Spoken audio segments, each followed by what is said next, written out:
states in two of the letters that I have, and they reference this January 19th letter.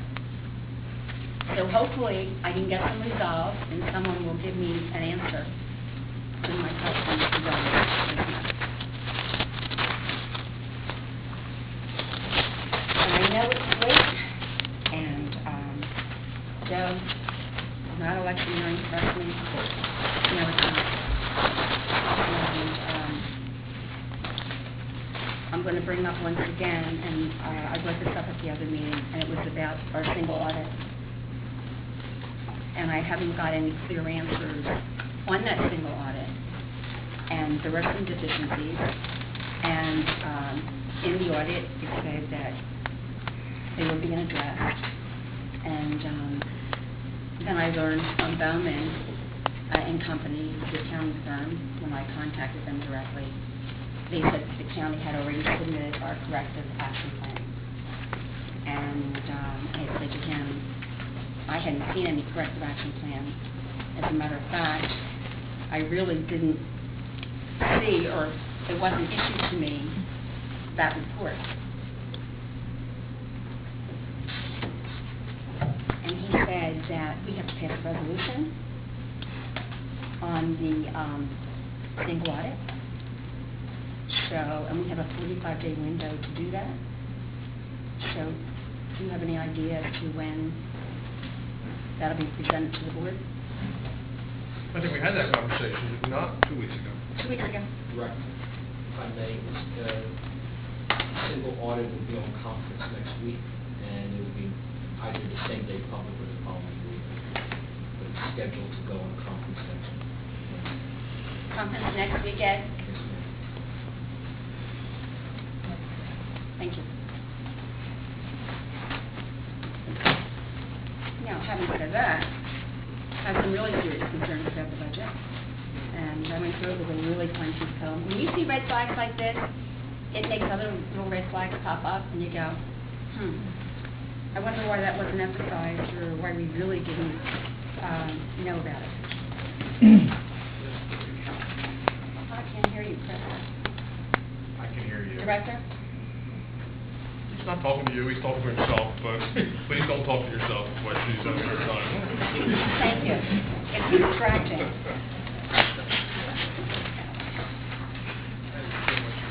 I know.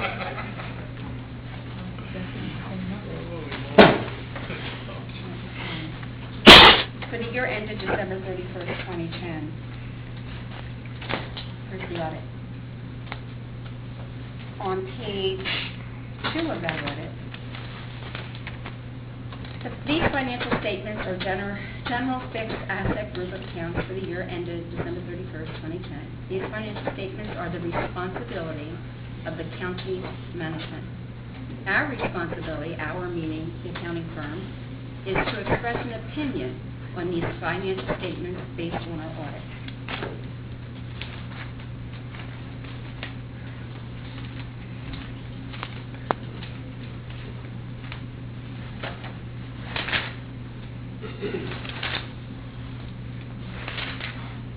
Go to page 37. The freeholders have both administrative and policy-making powers. Component units. The financial statements of the component units of the County of Burlington are not presented in accordance with the Governmental Accounting Standards Board Statement Number 14. If the provisions of GASBS, which is the acronym for the agency that I just spoke about, number 14 had been complied with, the financial statements of the following component units would have been either blended or discretely presented with the financial statements of the county, the primary government.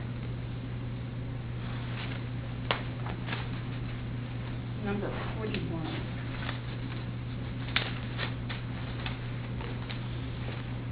Cash and cash equivalents, custodial risk related to deposits. However, the GUDPA does not protect intermingled trust funds such as salary withholdings, bail funds, or funds that may pass to the county relative to the happening of a future condition. Such funds are shown as uninsured and uncollateralized in the schedule below. As of December 31st, 2010, the county's bank balances of $149,948,267.04 were exposed to custodial risk as follows. Uninsured and uncollateralized, which means these aren't monies you'll get back in the event that there's a default of any of these institutions. And that's $8,312,158.32.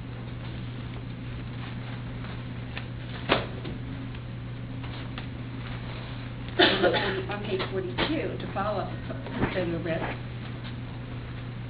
it says of the county's $37,527,999.41 investments in treasury obligations, money market funds, and government securities listed below, same figure, is held by the counterpart, not in the name of the county. So if it's not in the name of the county, it's likely that we will be unable to recoup these funds in the event that there is a problem with a financial institution. And this is legal? Yes, I'm sure it's legal. But should we know about it? Absolutely. And should we discuss it in depth at our conference meetings and or with our accountants? Absolutely.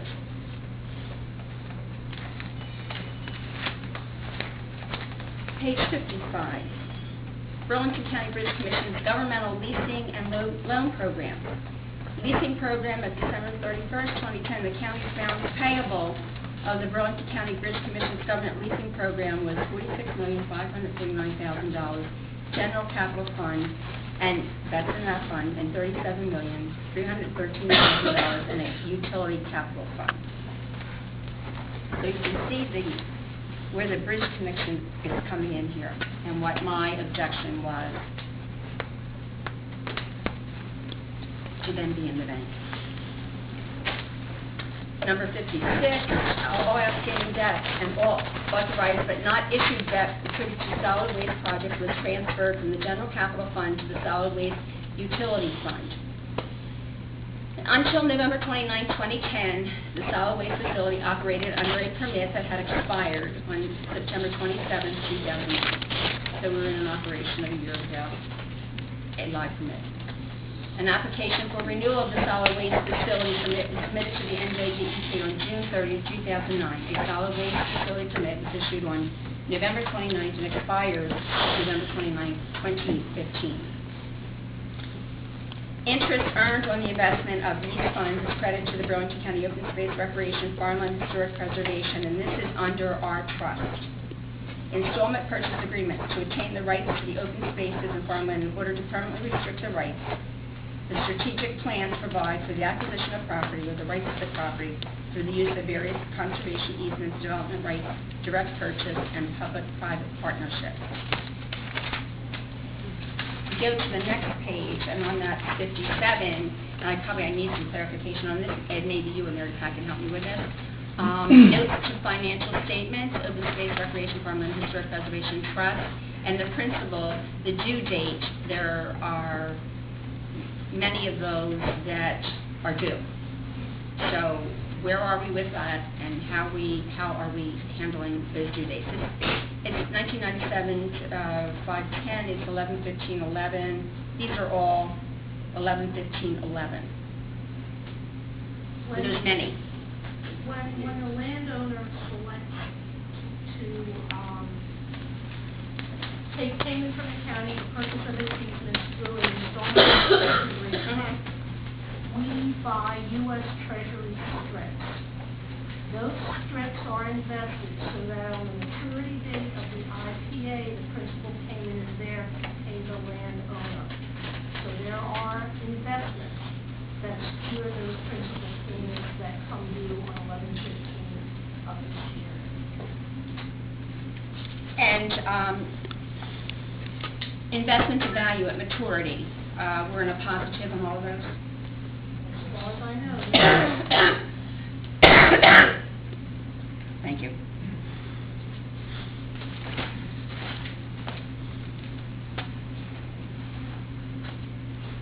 This report is where the Olympia Lakes parcel, is that the Goldenboro Lakes? Yes. Yes. And that's where I got this information. I can't remember where I read it. I remember I read a document, but I couldn't remember what it was.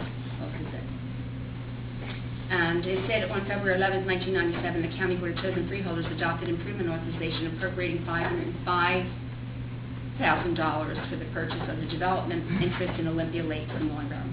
The adoption of this improvement authorization was accomplished in conjunction with the Township of Willingboro, their resolution which provides for Township to acquire the lakes parcel with funding assistance from the State of New Jersey, Department of Environmental Protection, Green Trust Local Assistance Project, and properties, and the county. On April 2nd, 1997, an installment purchase agreement, the IPA, between the Township of Willingboro and the County of Burlington was executed as a promissory note.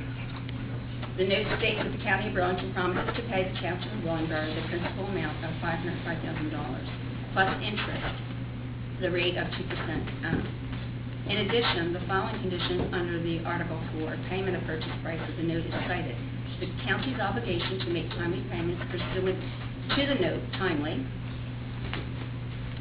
and in accordance with the IPA is conditioned upon the township's dedication of the property to or for one or more permitted uses during the term of the IPA, and while any sum is due and owing pursuant to the note. So we still owe $300,000, and we're paying that. We haven't missed any payment on that? No, we haven't. Okay.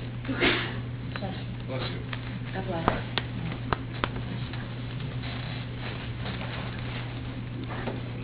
So I have these all listed that are all due. And then on page 62, What page? 62, it's change orders. And it's during the year 2010, the county amended contract by approving the following change orders that resulted in the total amount of change orders executed for these projects to exceed the originally awarded contract price by more than 20%.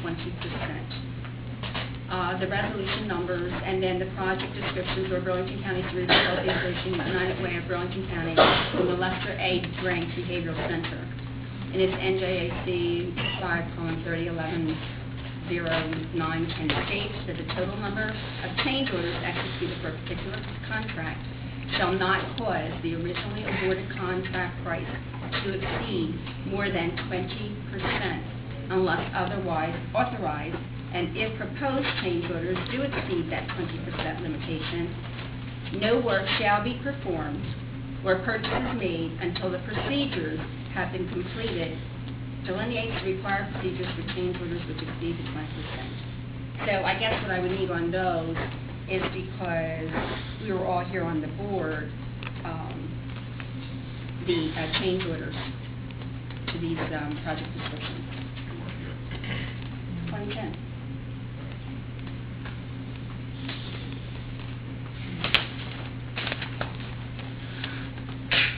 God bless you. Now, it says subsequent events, and it goes on to tell bonds and notes. Bonds County authorized additional bonds and notes as follows. And we had our 2010 budget, and now this is subsequent to that budget. So we've added, we just discussed the design and construction in addition to the county juvenile detention, which is $1,904,000. We've added various county offices and departments, $1,476,000. Design, construction, reconstruction, resurfacing of various roadways, $7,428,000. Capital improvements and renovations to site remediation of various county buildings and facilities, $4,666,000. So, now, in here, they talk about trust, like the clerk's office has a trust, the clerk's office has a trust. I think the sheriff's office